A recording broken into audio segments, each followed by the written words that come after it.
Enscape for SketchUp operates in a very similar way to Enscape for Revit.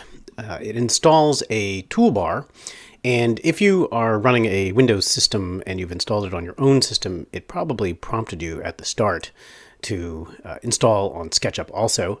So you should see it here in SketchUp. If the menu doesn't pop up, just right-click on a blank area of your screen, and you should be able to call up the Enscape toolbar. And also there's an Enscape capturing toolbar. Let me just call that up.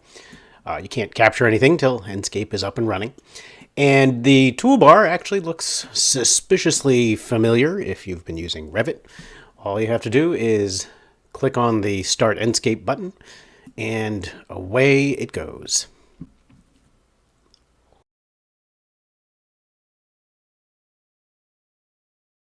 Just like you would see in the Revit version of Enscape, the views are the same, at least initially, and they can synchronize so that if you change the view in one, it changes in the other. And of course, we're in SketchUp, not in Revit, so we have these tabs for views instead of saved ones. It's the same thing. You can just click on one and your views will synchronize. You can also uncheck the Synchronize Views button. So once the views aren't synchronizing anymore, you can now use your arrow keys to navigate around, or the letter keys if you prefer to go up and down. And if you set up a view which you happen to like, you can, of course, come and save it back to SketchUp. Just like in Revit, there is the Create View button here on the Enscape toolbar. If I click that, it now has a new tab which says Enscape View. So you can go, and once you're synchronizing views again, you can jump around and pretty quickly navigate through your project. Other settings that we have in Enscape for SketchUp are basically the same. If you go to the settings menu, you will find a lot of familiar buttons and sliders. And these include things like depth of field, architectural two-point perspective, and overall exposure brightness. You can also control things like saturation, if you prefer a more black and white type of view, color temperature, if you're worried about that, and of course, all the other fun things that we have learned about. You can even load in a skybox so that it shows up outside the window. As before, you'll have to go and find one. I have posted a few onto Canvas if you want to use those. Finally, you can use just outdoor settings. So if you want an urban setting, and this provides me endless amusement. I don't know why I find this so funny, but you can rotate the city. You're basically putting the building on a lazy Susan, and around the city it goes. Capture also works in the same way. You can just choose the window, and as before in Revit, it will take the size of the window that you have visible. So be aware of that as you go. Crop it, or pay careful attention when you do your capture operation. For example, if you choose 4K, be sure that it's what you expect it to be in terms of proportion.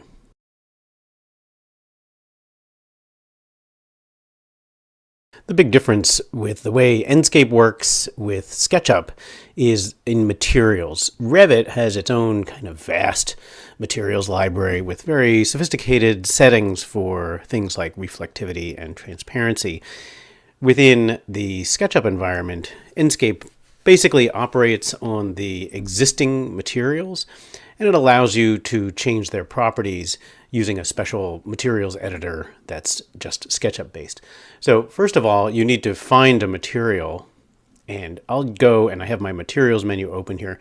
I can use the sample paint button, and I can find which material it is by just slurping up the color. And you can see here it becomes the current material. I can click on Edit and control a number of features that are very basic to the material. For example, I can change the transparency. That will affect the appearance in Enscape. Anyway, you can also change the size. So if you want to manipulate that here, you can. However, the more sophisticated settings are here in the Enscape Materials dialog box. I'll just call that up. So here in the Enscape Materials menu, you'll see some settings that are more complicated than what SketchUp offers natively. You can do things like self-illumination. You can control transparency here. And when I click transparency, it becomes completely transparent. You're actually seeing underneath it to the concrete below it. And as you drag it down, you can kind of get a layering effect, which can be very interesting if you have glass. You can also frost the glass if you did have glass. And again, these are settings which can be very interesting. You can control even the refraction, which we're not going to see a lot of because the material below it is so close. But if you had, say, a guardrail, that refractive index could be very interesting. The other thing you can do is use a bump map. Now, these work exactly the same as in Revit. The only difference here is we can use what's called the albedo, which is basically a measure of brightness, and it will turn the image black and white, sort of. It's not quite as good as a fully black and white image. Here, when I check that button, you see I get a little bit greater emphasis on the grout lines in this tile. And you can, as in Revit, you can crank it up to a kind of ridiculous height. You can also crank it the opposite direction. Very frequently, I find that a bump map doesn't work in both directions. It just doesn't calculate it the same way. You can also do things like add in roughness to the reflections. If you take away roughness to the reflections, it basically becomes more mirror-like. As you drag up roughness, you're getting a softer reflection of objects in the space. Other settings down here are things like you can use the albedo of the texture to get highlights. For this, I would probably use a photoshopped black and white image. But what it allows you to do is you can get kind of bright edges onto things. And this actually might look good on a tile. I would have to find the original image. And of course, I used a SketchUp native material, which is a pretty low res image. So I would probably want to find a more custom image for this. Now you can see here in the materials menu, it's got several images up here. Those are the images it's using for the bump and the roughness. So by all means, if you're concerned about the image or how it's working in the material, you can make some edits to it. And these are similar to the way Revit works. So we can try to crank this around and see the end result. What I like is that as you change it, you can see, oh, well, the tiles are getting rougher here as I drag it over, or less rough as I drag it the opposite way. Same with the bump map. You can fiddle around with the brightness of the image. Again, it's not the same as Photoshop, but you can get some interesting effects. We can also invert it, and occasionally that will get some interesting results. Let's go back to General.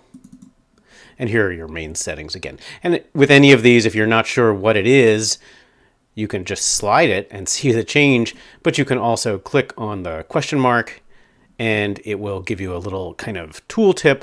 In this case, it's telling us ceramic is at 70%, the lowest value for opaque liquids, and Teflon are 30%. So, maybe I want to crank this up and see what I get.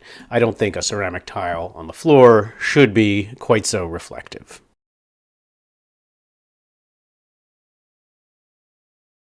One of the more peculiar things about the way Enscape works for SketchUp is its greater use of keywords.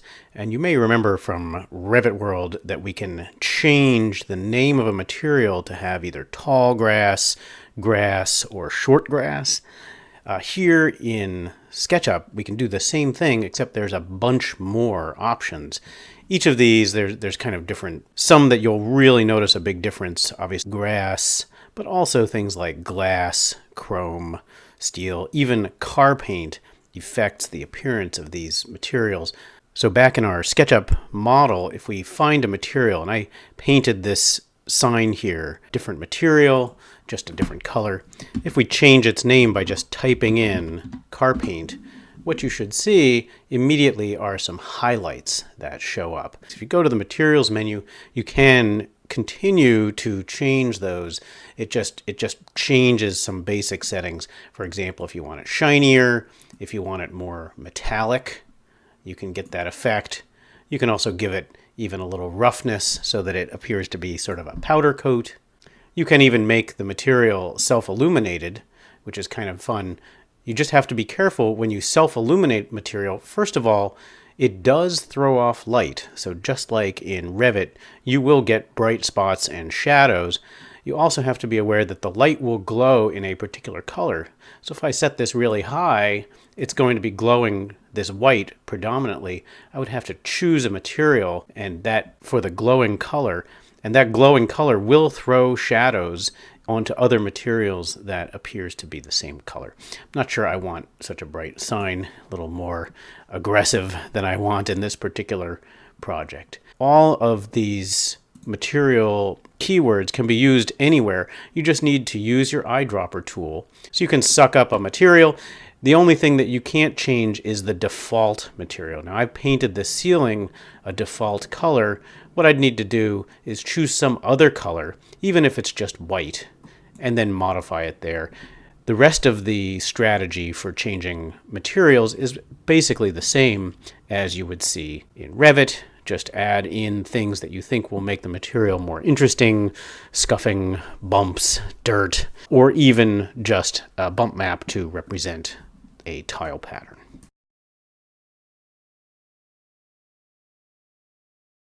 The big excitement in SketchUp's use of Enscape is that you can add special lighting objects. If I go to the button here that says Enscape Objects, you'll see there's a bunch of different light sources. These are very similar to what we've seen from Revit in their studio lights, in that basically these are objects you can just drop in. Now, for example, I'll put in a sphere here. You first click on some reference point in the model. Remember, we're in 3D space, so it's sometimes difficult to locate the light source. So, for example, if I want a light underneath this downlight, I can click on the downlight. Now, the second point indicates the height from that first object, and it can also be a horizontal distance. I'll pull it down low and force it to be some distance down below. As with other things, you can type in a distance if you want a specific amount. But anyway, once you place the object, it becomes an object floating in space here in your SketchUp model, and you can control a number of features. You can see as I drag its intensity up, I can immediately see the effect of the light. Now, sometimes when you put in a light and you only have one, you're thinking, whoa, that's a little harsh. Well, obviously, because there's only one light, the exposure in Enscape is just trying to make it look right with just that one light source. So anyway, keep that in mind as you add in light sources. The number of features you can control. The biggest one is the luminous intensity. It's measured in candela, which is actually a directional luminous intensity, not to be all picky. You can also click on the light source itself and move it if you want. And what's fun is you can kind of move it as a ball in space here in your model. And again, when you double click on it, it should replace the location of the light, and you'll see immediately the effect of that change. We've also seen that you can add a glowing material to objects, and for instance, if we wanted to change the downlights here to have some more interesting material to them, I'm going to make this, maybe I'll make this green so that I can see it more easily in my SketchUp model. The trick here is to make sure that you turn that material into a self-illuminated material and make sure that you choose the color of the light that makes sense. Now, another form of light that's awfully fun is a spotlight. And spotlights are a little more interesting for adding highlights to different parts of your space. I'll just click on the spotlight. In this case, you don't just click once to indicate the reference point. You click again to specify the kind of displacement from that first point. But then you click one more time, and you can see here I kind of have a Revit style cone of light. This is the target. And then, like we did with the location of the light, there is a displacement from that initial point for the target also. So there's actually 4 clicks. And again, as before, you can change the intensity of the light source. We can get a real bright spot, but we can also crank down the beam angle and really get a very dramatic spot. And there's no limit to the number of light sources. Just be aware that the more you add, the more time it's going to take for your SketchUp model to render.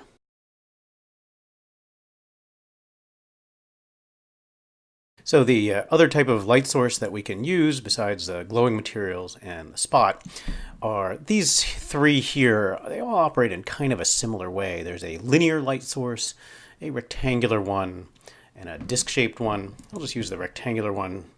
And like before, you have to click twice in order to define the kind of location of the light source.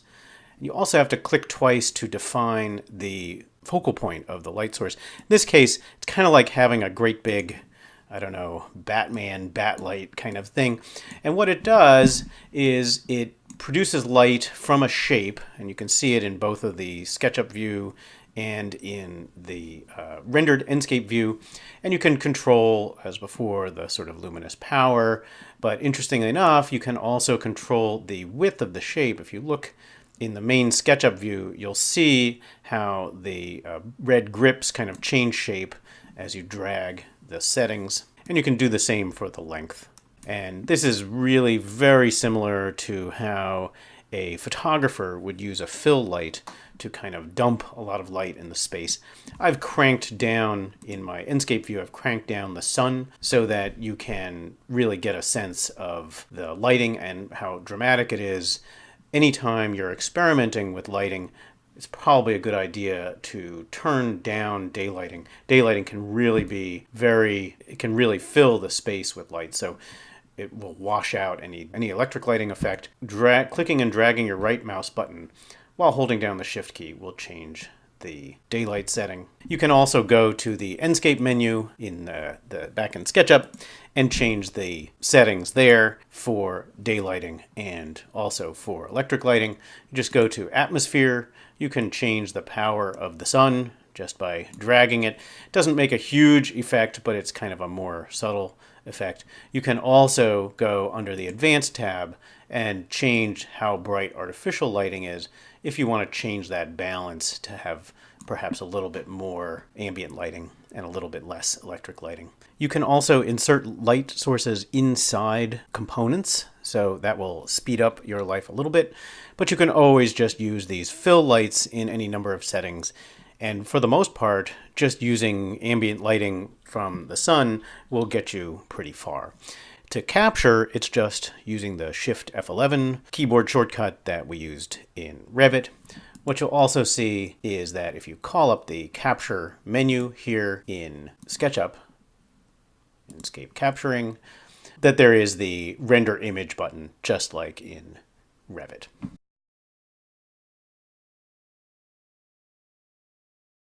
Recording a movie in Enscape is actually pretty easy. First of all, you'll want to turn off the Synchronize Views button. This will allow you to make view changes in the Enscape window without needing to go back to SketchUp and change the view there. You can basically ignore what's going on in your SketchUp model once the materials and lighting are all set. I also am going to call up the Enscape settings so that we have them visible when we're fiddling around with our movie. Now that they're unlocked, I can change a number of things. I can change this depth of field, for example, if I want to add in blur in the distance.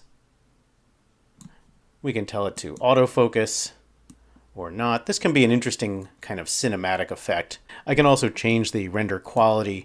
Other things you can add that will affect the video are motion blur. So the more that your camera moves, the more blurry it gets. You can also add things in like a lens flare. Again, these are stylistic. You may not like them, but as you move through space, lens flare is a nice effect because as the sun comes in and out of view, you can see I have no window treatments on my glass here. You can get some really interesting effects. Once you're ready to go with your Enscape settings, the rendering is looking good, you can go and set up your initial view. Now I'm going to call back up my view control menu. Normally you're in fly mode, which means you can go through walls and you can fly through objects. If you hit the space bar, you're now in walk mode, which means you can't go through objects. You have to kind of go over them. You'll have to decide which one you like. If you're in walk mode, you can't move your eye height up and down kind of manually using the keyboard settings, you have to go to the Advanced tab and change your setting there. Typically, the eye height is around 4 feet. Architectural photographers prefer that height. I'm sure there's some reason. What you want to do is switch from this view editor keyboard shortcut to what's called the video editor. And the way that you do that is you just tap the letter K, and it says so down here in the center of your screen. The way that videos work in Enscape is that there are a series of what are called keyframes. And each of those keyframes are kind of different camera locations in your view. So if I click Add Keyframe, you don't see anything changed. What it does is it records the camera position. Then if I use my Enscape tools, either the arrow keys or the keyboard keys, I can add in a series of keyframes. And I can walk forward. Maybe I'll continue to look at that spot. Click Add Keyframe. And again, it will record my location, my camera location and position. And then maybe I'll start walking toward the back. And I'll continue to add keyframes. And you could also do this by using SketchUp's scenes. And you could record scenes in different locations and then look around. Here, we'll look at that seating area. And then we'll continue looking forward.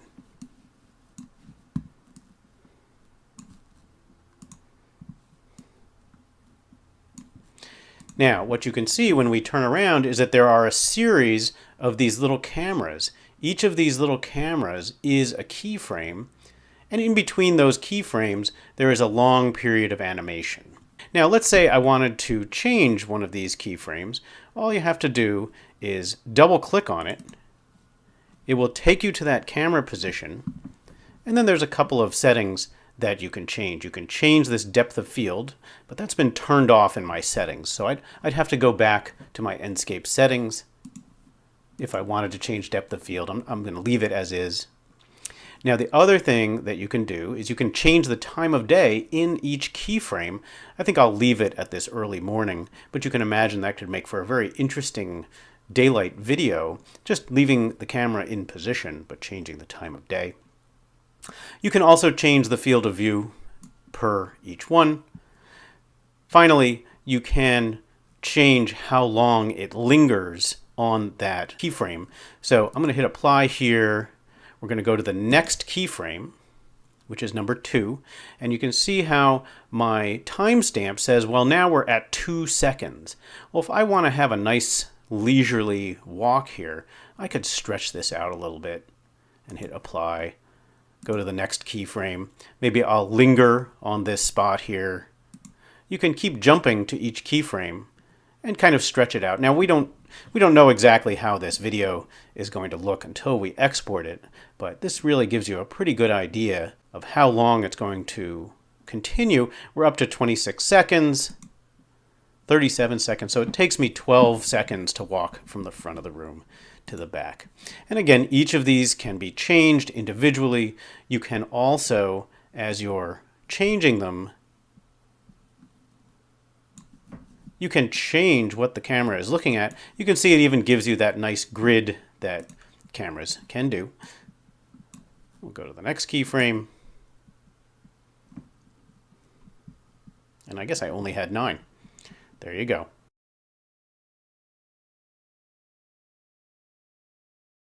Now, when you're done editing keyframes, just go back, and that will take you to your keyframe editor. Okay, and here we are at the end of our video. So what does this video look like? Well, let's go to the capture menu. You can compress the video. Typically you do this. Lossless will create just a massive file. Email will create a small file, but maximum compression is probably what we want. 30 frames per second is also very nice. This resolution does not have to do with videos. So that's all really you need to do in your capture menu to set up the properties of the video. Then you'll go back to SketchUp, and let's take a look at the Enscape capturing menu. We tapped K to turn on and off the video editor. You can tap the button here to also bring it up, but K is not so hard to tap. You can also save the path that you just created. One thing that Enscape will not do is remember the path and glue it to your SketchUp file. So if you save this path, you can put it onto your project folder. It's an XML file. Click Save, and then you can load it in, and it will recreate that path based on all the SketchUp 3D settings. Finally, good idea to save your model before you go to the Export button. But then it's just a matter of click the Render Video button and see what you get. What you'll see during the process is that your camera will move ever so slowly, and it is basically capturing frames. This will produce a video that is the same size as your Enscape window. So as before with your capture menu, be aware that this is the size you're going to get, and if it's too pixelated, we can up the resolution. So here's the finished video. As you can see, it kind of slows down at the start to look at my highlight, but then I kind of start jogging towards the back of this project.